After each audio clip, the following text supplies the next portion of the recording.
नमस्कार। न्यूज डंका में मैं महेश विचारे आप सभी का स्वागत करता हूं। मित्रों, 5 राज्यों के चुनाव अभी 2 दिन पहले ही पूरे हुए और हम देख रहे हैं कि उनमें 4 राज्यों में भारतीय जनता पार्टी ने एक बड़ी जीत हासिल की है। लेकिन सबका ध्यान जो था वो ज्यादातर उत्तर प्रदेश के चुनाव पर था कि किस तरह से योगी आदित्यनाथ चुनाव में क्या कमाल करके दिखाते। और वाकई उन्होंने कमाल करके दिखाया। लगभग 270 तक की सीटें जो है वो जीत चुकी है भाजपा, और इस भारी बहुमत से वो आज यहाँ पे आए। और सबसे महत्वपूर्ण बात यह है कि पिछली टर्म भी योगी आदित्यनाथ ही मुख्यमंत्री थे और अभी वापस वही मुख्यमंत्री बनने जा रहे। तो एक तरह से एक ऐतिहासिक ये काम जो है उन्होंने करके दिखाया है। तो इसी सभी मुद्दों पर आज हम चर्चा करेंगे, और उसके लिए हमारे साथ न्यूज डंका में है कल्पना सिंह जी, जो कि एजुकेटर है, स्वतंत्र लेखिका है और नर्मदा नमामि संघ की उपाध्यक्षा भी हैं। तो आइए उनसे जानते हैं कि किस तरह से ये चुनाव रहा, उनकी क्या राय है इन परिणामों के बारे में। कल्पना जी, आपका बहुत बहुत स्वागत है न्यूज डंका में। वंदे मातरम। महेश जी, जय श्री राम। नमस्कार। तो सबसे पहले ये जो चुनाव के जो परिणाम थे वो तो लगभग तय थे, लेकिन ये जो 270 तक की सीटें जो पाई है, इतनी भारी बहुमत से योगी आदित्यनाथ की सरकार जीती है, ये शायद किसको अपेक्षा नहीं थी। बहुत सारे लोग ये कह रहे थे कि शायद वो 215 220 तक सिमट जाएगी। और या बहुत लोगों ने तो ये अनुमान लगाया था कि अखिलेश यादव जो है वही जीतने वाले हैं, समाजवादी पार्टी की जीत निश्चित है। तो किस तरह से आप ये पूरे अभी के जो परिणाम आए हैं उसको किस तरह से देखती है, एक आप निचोड़ क्या निकालेंगी इसका? पहले तो महेश जी, सभी सनातनी धर्म के लोगों को इस प्रचंड जीत के लिए बधाई, क्योंकि ये एक पार्टी की जीत नहीं है, ये सनातनी धर्म की जीत है। और जो सेकंड आपने पूछा कि कैसे मैं देखती हूँ इसको, तो ये एक सीधी सी बात है, जो एक शब्द में इसको परिभाषित करना चाहूंगी, जो माननीय मोदी जी ने भी कल बोला, परिवारवाद का सूर्यास्त। तो इसको मैं परिवारवाद के खात्मे के तरीके से ही देखती हूँ कि जनता ने परिवारवाद को खत्म कर दिया। इसमें बहुत सारे मुद्दे आए, जैसे कि कल प्रधानमंत्री ने दिल्ली में जो उनका भाषण हुआ उसमें कहे कि किन मुद्दों पर ये चुनाव लड़ा गया और लोगों ने किस तरह से इस चुनाव को देखा। तो महिलाओं का मुद्दा हो या जाति समीकरण हो, मुस्लिमों का जो एक ध्रुवीकरण हुआ उसके बारे में हो, लेकिन सबसे ज्यादा महत्वपूर्ण बात प्रधानमंत्री जी ने कही कि इस चुनाव में जो मेहनत की गई, जो कि लोग क्या चाहते हैं, उन मुद्दों को ध्यान में रखते हुए योगी आदित्यनाथ ने पूरी तैयारी की और उसका फायदा जो है वो चुनाव में हुआ। तो आप कौन सा मुद्दा जो है वो इसमें देखती हैं जिसको आप प्रथम क्रमांक देंगी कि जिस मुद्दे पर इस चुनाव में ये परिणाम निकल आए और इतने ये विजय हासिल हुई? मैं प्रथम नंबर देना चाहूंगी विकास के मुद्दे को, क्योंकि सभी जाति समीकरण को विकास के मुद्दे ने पूरी तरीके से ध्वस्त कर दिया।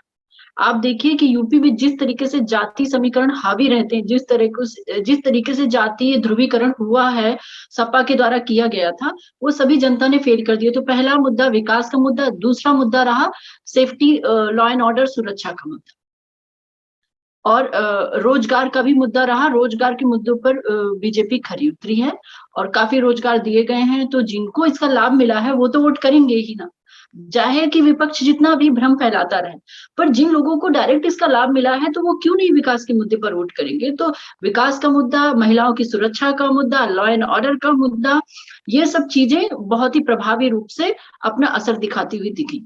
तो इसमें ये दिखाई दिया कि प्रधानमंत्री जी ने कहा कि जो एक अंतिम जो एक सीढ़ी होती है, उसमें उसमें से जो लोग आते हैं उस तबके में से, उन तक बहुत कुछ जो कुछ पहुंचना चाहिए होता है सरकार की तरफ से, वो पहले नहीं होता था। वो बीच में ही वो उनके सभी जो सुविधाएं उन तक पहुंचती थी, वो उन तक ठीक तरह से नहीं पहुंच पाती थी। लेकिन अभी ये कोशिश हो गई कि उन तक ये सब पहुंचे। जैसे कि अभी कोरोना के काल में जो राशन था वो ज्यादा से ज्यादा लोगों तक, जिनको जरूरत थी उन तक पहुंच गया। तो ये कहीं पे बहुत बड़ा मुद्दा इसमें रहा है।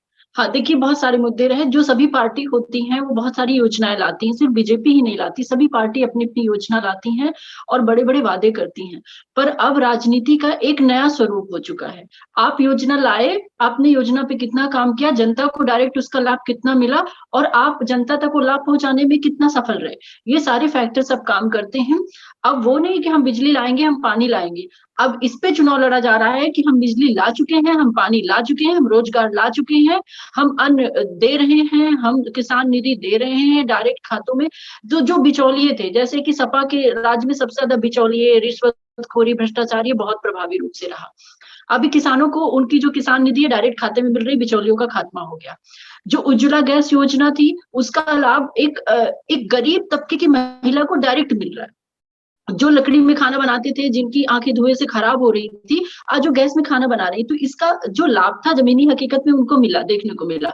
जो लड़कियां घर में शौचालय नहीं होते थे, जो लड़कियां घर से बाहर जाती थी और उनकी सेफ्टी सिक्योरिटी का भी खतरा रहता था, तो उनका भी लाभ उनको डायरेक्ट मिला। शौचालय घर में बनने से बहुत सारी सुविधाएं उनको इसकी मिली। इसी तरीके से 3 तलाक का मुद्दा रहा। जो प्रताड़ित मुस्लिम महिलाएं थी, जिनको 3 तलाक की इस विभीषिका से गुजरना पड़ा, उनको इसका लाभ डायरेक्ट मिला।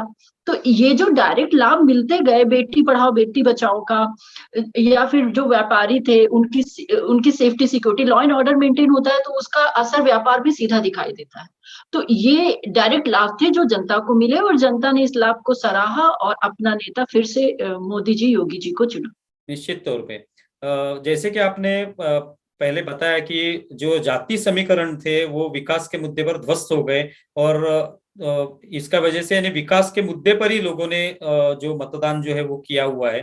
तो आप क्या सोचती है, अगर इसमें अगर देखा जाए तो किस तरह से ये जाति के समीकरण जो है ध्वस्त हो गए, उसके कुछ उदाहरण आप बता सकती हैं? हाँ जी, बिल्कुल। देखिए, सबसे पहले तो यूपी की जनता को इतनी ही समझदारी से अपने वोटों का प्रयोग करने के लिए बहुत-बहुत साधुवाद की पात्र है। यूपी की जनता ने एक नई मिसाल पेश कर दी है भारत देश में, जिस पैटर्न को आगे आने वाले कई राज्य फॉलो करने वाले हैं। ये एक अपने आप में एग्जाम्पल सेट कर दिया गया है कि अभी आप मेरे जाति के नेता पे वोट नहीं पा सकते हो। आप आपने ठाकुर को खड़ा कर दिया, आपने ब्राह्मण को खड़ा कर दिया, आपने यहाँ पे आके कुर्मी को खड़ा कर दिया, तो आप उस पे वोट नहीं पा सकते हो। आपने काम किया है अपने क्षेत्र में, आपको उस पे वोट मिलेगा। अच्छा, कई जगहों पे ये भी हुआ कि आप वहां के लोकल जो भी सिटिंग एमएलए थे, उन्होंने काम नहीं किया और उनको योगी जी के नाम पे वोट मिल गया, क्योंकि योगी जी ने काम किया था। जो स्टेट राज्य लेवल का काम था वो योगी जी ने किया हुआ था, तो उसका उनको फायदा मिला है। लेकिन ये भी मैं कहूंगी कि जो बीजेपी की कम सीट आई है पिछली बार से थोड़ा सा, उसमें एक तो सीटों का बंटवारा काफी रहा, और दूसरा जो MY फैक्टर, जो मुस्लिम और यादव फैक्टर ने थोड़ा सा काम किया, लेकिन थोड़ा ही काम किया, उससे ज्यादा काम कर दिया मोदी और योगी फैक्टर ने। तो वो MY factor versus MY factor हो गया। और जो चुनावी पंडित थे हमारे, जो बहुत बड़े बड़े विशेषज्ञ हैं, बड़े दिनों से मैं न्यूज चैनल के संपर्क में रही, मैं देखती रही कि कई लोग बीजेपी को हरा रहे थे, बुरी तरीके से हरा रहे थे, कुछ लोग जिता रहे थे, बट बहुत ही कम मार्जिन के साथ जिता रहे थे। तो ज्यादातर लोगों का जो समीकरण और जो चुनावी विश्लेषण था इस पे फेल हो गया। और इसके फेल होने के रीजन है, एक वहां पे नारा दिया गया यूपी में इलेक्शन के दौरान, हिंदू मुस्लिम सिख ईसाई सब पर भारी भाजपाई। तो भाजपाई जो थे, जो भाजपा का अपना एक स्वरूप है, जो भाजपा का एजेंडा है, वो सब पे भारी हो गया। अभी सबको दरकिनार कर दिया गया। सब ये सोच रहे हैं, देखिए जो सिटी में अगर हम बात करें तो सिटी में जो मुस्लिम थे उन्होंने यादवों को बहुत ज्यादा सपोर्ट किया है। लेकिन जैसे आप छोटे छोटे गांव में जाएं तो वहां के मुस्लिम सोच रहे हैं कि हमें तो 2 वक्त की रोटी मिल गई, हमें तो ये ऐसा मिला, हमारी बच्चियां सुरक्षित हैं। ऐसा नहीं कि सिर्फ हिंदू की बच्चियों को उठाया जा रहा था, मुस्लिम की बच्चियों को भी उठाया जा रहा था घर से। तो ये सारी चीजें कहीं ना कहीं जमीन पे काम किया है इन्होंने। ये जाहिर सी बात है कि सिटी में जितने भी मुस्लिम थे उन्होंने खुलकर सपा की पार्टी का समर्थन किया है। बट कहीं ना कहीं एक तो महिलाओं ने वो साइलेंट वोटर थी, मैंने पहले भी वीडियो में बोला, उन्होंने साइलेंट वोटर ने अपना कमाल दिखाया, उन्होंने भी योगी जी को सपोर्ट किया है। और गांव वाला जो एरिया है जहाँ पे मुस्लिम है, काफी हद तक उन्होंने भी बीजेपी को सपोर्ट किया है। और ये जो बसपा और की जातिकरण, अनुसूचित जाति, शेड्यूल कास्ट, बहुजन, हरिजन, ये जितने भी जन थे, इन्होंने क्या देखा कि हमारा नेता तो कई सालों से, जैसे मायावती हमारी नेता है कई सालों से, पर उन्होंने हमारे लिए क्या किया। और ये तुलना हम कब, तुलनात्मक अध्ययन कब हो पाता है, जब कोई दूसरा उससे अच्छा कैंडिडेट, जब एक ही कैंडिडेट है, मेरा नेता एक ही है, तो वही कर रहा है, तो हमें लग रहा है वही जो भी कर रहा है वही बहुत बड़ा कर रहा है। जब इनके जीवन में आमूलचूल परिवर्तन आया, तब इनको तुलना करने का मौका मिला कि जो हमारे नेता कहलाते थे, जो हमारी जाति के नेता थे, उन्होंने हमारा क्या किया इतने सालों में। उनको हमने पूर्ण बहुमत के साथ सीट पर बैठाया था, तब उन्होंने हमारा क्या भला किया। तो आज वो एक तुलना करने में देखते हैं कि किसका पल्ला भारी है, किस सरकार के आने से उनका जीवन स्तर सुधरा है। तो जब उनका जीवन स्तर सुधरा, उनको इसका सीधा लाभ मिला, उनको ये भी समझ में आया कि हमारा भला कौन कर सकता है। तब जाके जाति समीकरण टूटे और उन्होंने सीधे सीधे विकास के मुद्दे पर वोट किया। देखिए, जाति समीकरण तो टूटे, पर धार्मिक समीकरण यहाँ भी नहीं टूटे। बीजेपी ने धार्मिक समीकरण तोड़ने में बीजेपी नाकामयाब रही है, और बीजेपी अच्छा हुआ कि नाकामयाब रही, क्योंकि जो योगी जी ने बोला था 80 वर्सेस 20 का ये इलेक्शन है, एक्चुअली इलेक्शन 80 वर्सेस 20 पे ही आके टिक गया। ये 20 लोग वो थे जो अंधेरे में रहना चाहते हैं, जो ये शांति दूत हैं, इनको वहीं पे रहने के लिए ये चाहते हैं कि मुझे अंधेरे में ही रखो, हमें विकास नहीं चाहिए, हमें जिहाद चाहिए, तो वो जिहाद के साथ खुश हैं, चाहे वो यादव हो, चाहे वो मुस्लिम वोटर्स हो। तो उन्होंने उसको चुना, तो ठीक है कि ये आपके उसको दिखाता है, दृष्टिकोण को दिखाता है कि, तो ये सारी चीजों ने काम किया। और ये तो बिल्कुल जाहिर सी बात है कि सनातनी धर्म के लोगों ने जाति न देखकर, बहुजन नहीं देखकर, हरिजन नहीं देखकर, एक तो विकास पर वोट किया, दूसरा हिंदुत्व पे वोट हुआ है। अगर मैं ये कहूं कि नहीं हिंदुत्व पे वोट नहीं हुआ, ये गलत होगा सरासर। हिंदुत्व पे वोट हुआ है, विकास पर वोट हुआ है। दो फैक्टर बहुत प्रभावी रूप से रहे, एक तो विकास, दूसरा हिंदुत्व। तो मंदिर ने भी काम किया है, ऐसा नहीं कि मंदिर ने काम नहीं किया। तो मंदिर को भी मैं विकास के रूप में देखती हूँ। जिस चीज के लिए सनातनी धर्म के लोग, बहुसंख्यक समाज 500 साल से लड़ाई कर रहा था, अगर वो जीत हासिल हुई है तो वो भी विकास ही कहा जाएगा। निश्चित तौर पे अभी ये देखा गया कि जिस तरह से आपने 2-3 बार ये जिक्र किया मुस्लिम ध्रुवीकरण का, तो शायद ये चुनाव से पहले एक हिजाब का मुद्दा आया था, और वो दक्षिण भारत से मुद्दा उठा और पूरे देश भर में फैल गया, और तुरंत ये हुआ। और ये ऐसे भी नहीं कि सिर्फ भारत में हुआ, लेकिन पाकिस्तान या बाहरी देशों में भी उस मुद्दे पर चर्चा हुई, वहां से ट्वीट आने लगे, वहां पर कोई ना कोई सेलिब्रिटी जो उस पर बोलने लगा। तो कहीं पे ये एक तरह का षड्यंत्र किया गया था, और वो मुस्लिम ध्रुवीकरण के लिए ही हुआ था। तो इसका कितना फायदा हुआ, ये इसके क्या परिणाम इसमें दिखाई दिया आपको? देखिए, जो इन्होंने ये हिजाब जिहाद लाए थे, ये तो खैर फेल हो गया। मुस्लिम वोटरों ने पहले ही वहां पे ठाना था कि मुझे तो कैसे तैसे अभी बीजेपी को नहीं लाना। एक तो जो मंदिर का डिसीजन हुआ, ये भी मुस्लिम वोटरों के मन में कहीं ना कहीं एक ऐसा चीज बनी हुई थी कि मुझे बीजेपी को नहीं लाना।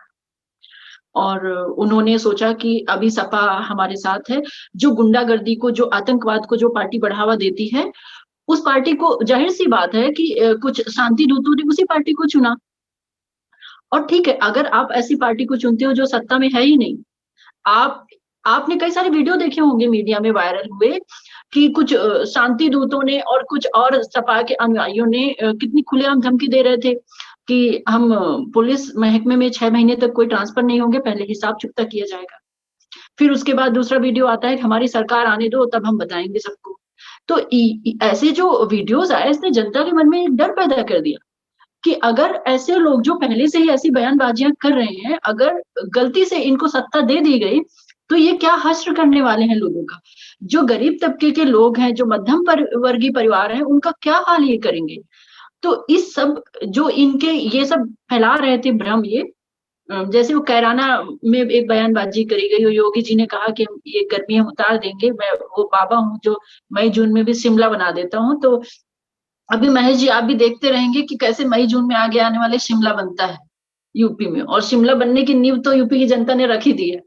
तो मैं भी उसका बेसब्री से इंतजार कर रही हूँ कि जो लोग इतने भड़काऊ भाषण दे रहे थे, हिंदुओं के प्रति अपनी नफरत को निकाल रहे थे, तो उनको तो शिमला बनना तय है और बुलडोजर रिटर्न तो हो ही चुका है। तो मैं इस बात से बहुत ही खुश हूँ। एक्चुअली ये अपने आप में चुनाव ने एक नया उदाहरण प्रस्तुत कर दिया है सनातनी धर्म के लोगों के लिए, हिंदू समाज के लिए, और जो जो लोग जो भारत से प्रेम करते हैं, जो राष्ट्रवादी लोग हैं, जिन्हें अपने देश से प्यार है, ये उनका चुनाव था। एक तरफ थे सारे देश प्रेमी लोग और एक तरफ थे देशद्रोही लोग। तो ये जो सपा के खेमे में गया है, ये देशद्रोहियों का एक झुंड है। और सबसे हंसी की बात मैं आपको बताऊं कि लखनऊ में जगह जगह उनके जो भी उपाध्यक्ष थे, प्रदेश उपाध्यक्ष सपा के, उन्होंने पोस्टर लगवा दिए रिजल्ट आने से पहले ही, अखिलेश भैया को मुख्यमंत्री बनने पर बधाई। तो आप ये सोचिए कि आप क्यों नहीं हारेंगे। आपके जो मुख्य पदों पर बैठे हुए लोग हैं, जरा उनकी मानसिकता देखिए, वो चुनाव को कैसे मजाक में ले रहे हैं। आपने कितनी गंभीरता से चुनाव लड़ा। आपने चुनाव लड़ने के दौरान ही जनता में डर फैलाना शुरू कर दिया। आपकी चुनावी रैलियों में ही जनता पे अत्याचार होने लगे। मैं आपको एक यहाँ पे एक तथ्य बताना चाहूंगी। अयोध्या में इनकी रैली थी अखिलेश जी की, जो बहुत मीडिया ने बहुत महिमा मंडन किया। कुछ ऐसे चैनल हैं जैसे रवीश जी लोग, जो अभी तो कोमा में होंगे रवीश जी, खैर, उन्होंने ऐसा इसका महिमा मंडन किया। एक भारी जन सैलाब ये जो अखिलेश की रैली में देखने को मिला, उनके रोड शो में देखने को मिला, ये जन सैलाब था। लेकिन वो उस जन सैलाब को पहली बात वोट में तब्दील नहीं कर पाए। दूसरी चीज जो हुई, उस जन सैलाब में आधा से ज्यादा इनके पाले हुए गुंडे थे, जो वो पानी और रंगों के बलून लेकर आए थे बकेट में भर भर के, और जो आम जनता वहां से गुजर रही थी या जो गर्ल्स थी, लड़कियां थी, उनपे उनकी रैली और रोड शो के दौरान वो बलून फेंक के मारे जा रहे थे। तो ये जो ऐसी घटनाएं होती हैं, ये जनता के मन में वो डर पैदा करने के लिए बहुत पर्याप्त होती है। आप ये सोचिए कि वहां पे मीडिया होती है, वहां पे आपको आपको लाइव दिखाया जा रहा होता है नेशनल चैनल्स पे, उसके बावजूद इनके अनुयायियों की इतनी हिम्मत होती है कि ये ऐसी घटनाओं को अंजाम देते हैं। तो जनता ने कहीं ना कहीं ये सब देखा और समझा। अभी जनता बहुत वाइज हो चुकी है। अभी वो इतनी बेवकूफ नहीं रहेगी कि वो आप पुराने वो जो पुराने काल से चला रहा आजादी के बाद उस पैटर्न पे आप वोट पा जाए। अब उस पैटर्न पे कोई भी पार्टी वोट नहीं पा सकती, चाहे वो बीजेपी हो चाहे कांग्रेस हो, और कांग्रेस तो खैर साफ ही हो चुकी है। तो ये एक सबक है सभी पार्टियों के लिए कि आप विकास करेंगे, आप काम देंगे तो आपको दाम मिलेगा उसका। बिल्कुल, जनता सिर आंखों पर बैठाएगी अगर आप काम करेंगे। बिल्कुल। तो अभी ये उनके मन में शायद था, जिस तरह से आपने कहा कि उनके पोस्टर पहले ही लग चुके थे अखिलेश जी की कि यही मुख्यमंत्री बनेंगे, तो शायद वो जनता को ऐसे ही समझ रहे थे कि ये जनता का ये नहीं है, हम लोग जब सोचेंगे कि कोई मुख्यमंत्री बनेगा तो अपने आप बन लेगा, जनता के हाथ में कुछ नहीं होता। ये शायद उनकी सोच होगी और जनता ने दिखा दिया कि हमारे हाथ में होता है कि किसको मुख्यमंत्री बनाए। तो ये जनता ने दिखा दिया। एक किसानों का मुद्दा जो है, ये भी बहुत अहम मुद्दा रहा था बहुत दिनों से, और लखीमपुर खीरी में जो भी घटना घटी उसके बाद तो उसका भी एक राजनीति उसके ऊपर भी हुई। लेकिन अभी देखा जाए तो लखीमपुर खीरी में लगभग 8 सीटें जो है वो बीजेपी ने जीत ली, जितनी भी थी वो। तो किस तरह से ये किसानों के मुद्दे को देखती हैं? देखिए, चाहे राकेश टिकैत रहे हों, राकेश टिकैत एक तरह से कांग्रेस और सपा के एजेंट के रूप में उन्होंने पूरे इलेक्शन में काम किया। मैं उनको किसान नेता के रूप में कभी नहीं देखती थी, पहले भी नहीं देखती थी, अभी भी नहीं देखती। देन इन्होंने सोचा कि ये किसानों का प्रोपेगेंडा चला के, ये भ्रम फैला के जनता में, देखिए आप जहां पे एक्चुअल किसान हैं, उन्होंने किस तरीके से खुल के बीजेपी को सपोर्ट किया। मैंने अपने सबसे पहले वीडियो में वो सेकुलरिज्म वाले में ये चीज कोट करी थी कि भाई ये कौन से किसान थे जो आंदोलन में बैठे थे। मेरी जानकारी वाले जितने किसान थे वो खेतों में काम कर रहे थे। तो लखीमपुर में जिस तरीके से अजय मिश्रा के बेटे को एक तरीके से टारगेट किया गया था, कि फंसाया गया, जो भी कुछ किया गया, और किसानों के मुद्दे को इस तरह से इसको बड़ा बना दिया गया, लगा था कि लखीमपुर की सारी सीट बीजेपी से ले जाएंगे सपा वाले। लेकिन ये उनका चला नहीं। मैं एक चीज और भी कहूंगी, किसानों का मुद्दे में आप भ्रम फैलाने में नाकामयाब रहे। हाँ, थोड़ा बहुत उसका नुकसान हुआ, पर इतना नुकसान हुआ कि वो मैं उसको नोटिस भी नहीं करूं तो भी चलता है, इतना ही नुकसान उसको कहेंगे। तो क्योंकि हर जगह देशद्रोही लोग हर जगह हैं। राकेश टिकैत जैसे लोग हर जगह पाए जाएंगे आपको, सपा वाले अनुयायी के लोग हर जगह मिलेंगे आपको। तो वही वो लोग थे। और लखीमपुर की आटो सीट जीतना, ये सपा के मुंह पे बहुत ही जोरदार करारा तमाचा है। और सिर्फ सपा के मुंह पे नहीं, ये जो राकेश टिकैत जैसे ये बिचौलिए हैं, जो ठेकेदार बने हैं चुनाव जिताने के, इनके मुंह पर भी तमाचा है। आप खालिस्तानी सोच के साथ देश में सरवाइव नहीं कर सकेंगे, देश की जनता आपको सिरे से नकार देगी। तो उनकी खालिस्तानी सोच को, उनकी जिहादी आतंकवादी सोच को राकेश टिकैत की जनता ने थप्पड़ मारा है उनके मुंह पर सीधा। तो अभी राकेश टिकैत को भी अपना मुंह बंद करके अपना काम करना चाहिए जो खेती किसानी का कर रहे हैं। बिल्कुल। अभी एक आखिरी सवाल की, योगी आदित्यनाथ ने अभी ये फिर से एक बार चुनाव जीता है, आगे उनके सामने क्या चैलेंजेस रहेंगे, किस तरह से फिर से एक बार लोगों के लिए वो तो काम करेंगे ही, लेकिन किस तरह के चैलेंजेस रहेंगे? अभी जैसे कि समाजवादी पार्टी तो हार गई, लेकिन वो चुप नहीं बैठेंगे कि फिर से एक बार कहीं ना कहीं उनको इस तरह से रोड़े डालने का काम जो है वो करेंगी। तो किस तरह से उनके सामने चैलेंजेस रहेंगे? देखिए वो कहावत है ना, विनाश काले विपरीत बुद्धि। तो इनका विनाश काल चल रहा है और इनकी विपरीत बुद्धि उस एकदम चरम पर चल रही है। अभी भी अगर इस हार से भी वो सीखते नहीं है कि जनता ने क्या मैंडेट दिया है मुझे, और हमें कैसे व्यवहार करना चाहिए अपनी कार्यप्रणाली में, अपने व्यवहार में, जो भी उनके कैंडिडेट्स हैं उनके आचरण में हमें क्या सुधार लाने की जरूरत है, हमारी क्या मूलभूत कमियां रह गई हमारी जिसने जनता ने नकार दिया। अगर वो अभी भी इस पे काम, जो कि नहीं करेंगे, मैं आपको बताऊं वो कभी नहीं करेंगे, क्योंकि इन लोगों पे सत्ता का इतना अहंकार आ चुका था जब इनके कार्यकाल थे। आज वो अपने आप को राजा समझते हैं, वो समझते हैं प्रजा नौकर है। आपने प्रजा को नौकर की तरह ट्रीट किया है तो प्रजा ने आपको अपनी औकात दिखा दी है आज। लेकिन ये सुधरने वालों में से है नहीं महेश जी। और इससे भी बुरा हाल ये जो 5 साल है ना, क्योंकि मैं मोदी योगी जी को 5 साल तो पूरे नहीं मिले, बिकॉज 2 साल तो कोरोना में चले गए। जो उनका पहला साल था उस समय ब्यूरोक्रेसी ने भी पूरा इतनी तरीके से सपोर्ट नहीं किया था, सिस्टम ने भी योगी जी को सपोर्ट नहीं किया था, बिकॉज वो सपा से इतने प्रभावित थे। आज कोई भी काम नहीं करना चाहता, सबको फ्री में चाहिए, रिश्वतें चाहिए। तो सब पर जब नकेल कसी गई तो कहीं ना कहीं सब असंतुष्ट बैठे हुए थे। बीजेपी के अंदरूनी जो भी बहुत सारे ऐसे मिनिस्टर एमएलए थे जो असंतुष्ट थे, क्योंकि योगी जी ने सब पे नकेल कस दी। तो भ्रष्टाचार का जब खात्मा होता है तो कई अपने भी उसमें आते हैं और विपक्षी तो आते ही हैं। पर योगी जी ने किसी का लिहाज नहीं किया। जिस तरीके की एक नई राजनीति सेट कर दी गई है भारत में, उत्तर प्रदेश से नई राजनीति का जन्म हो गया है, सिर्फ विकास के लिए, भ्रष्टाचार मुक्त भारत के लिए। योगी जी मुझे लगता है जो बुलडोजर बाबा रिटर्न हुए हैं, वो बुलडोजर एक नए ताकत के साथ डबल इंजन लगवा के रिटर्न हुआ है। और ये डबल इंजन ज्यादा मुझे लगता है 4 गुना काम करने वाले हैं और बहुत ही आक्रामक रूप से अब योगी जी काम करने वाले हैं, जिसका परिणाम आपको कुछ ही महीनों में देखने को मिलेगा। यूपी पे अभी सबकी नजर बनी हुई है। और एक चीज और भी कहेंगे, यूपी ने आगामी 2024 के लिए रास्ता खोल दिया है। और योगी जी आए हैं, मोदी जी भी फिर से आएंगे। और काशी और अयोध्या जिस तरीके से जगमगाई है, अब मथुरा की बारी है। और योगी जी ने इसका ऐलान तो पहले से ही कर दिया था। तो हम सभी सनातनियों को इस कार्यकाल का, ये जो ऐतिहासिक घटनाएं हो रही हैं, इसके हम साक्षी हैं, ये मेरा सौभाग्य। और ये लोग, मोदी जी योगी जी कोई साधारण लोग नहीं है, ये महापुरुष हैं और हम लोग बहुत ही सौभाग्यशाली हैं। जी जी तो ये बिल्कुल, अपने बहुत बड़ी बात है। निश्चित तौर पे जिस तरह आपने कहा कि योगी आदित्यनाथ जी ने एक मिसाल कायम की है कि किस तरह से चुनाव लड़े जाते हैं, किस तरह से लोगों के काम जो है वो करने चाहिए, किस तरह से मेहनत करनी चाहिए, तो ही उसके फल जो है अच्छा, वो एक चीज और मिलते हैं। बताना भूल गई। योगी बताइए। जी इस चीज में एक चीज और हो गई कि एक तो आजादी के बाद से पहली बार कोई पार्टी दोबारा सत्ता में आई, और जी। दूसरा वो जो नोएडा वाला फैक्टर था कि हाँ हाँ। दिल्ली, जब नोएडा गए योगी जी, तो मैंने अखिलेश जी का एक इंटरव्यू देखा, उन्होंने किस तरीके से योगी जी का मजाक बनाया। पहले तो आप योगी जी की गरिमा मई आभा मंडल के सामने कहीं आप स्टैंड नहीं करते हैं, देन उनका मजाक बना रहे थे कि मैं तो मानता हूँ बिल्ली रास्ता काट दे तो भी मैं रास्ता नहीं क्रॉस करता हूँ। जिसकी सोच इतनी छोटी हो, इतनी आपकी रूढ़िवादी सोच है, इतने अंधविश्वासी हैं आप, और मोदी योगी जी सनातनी है पर वो अंधविश्वासी नहीं, ये चीज भी नहीं। उन्होंने साबित कर दी। उन्होंने जी जी। विज्ञान और धर्म को एक सिरे में पिरोया, एक तरीके से देखा कि विज्ञान और धर्म हम दोनों के साथ चलते हैं।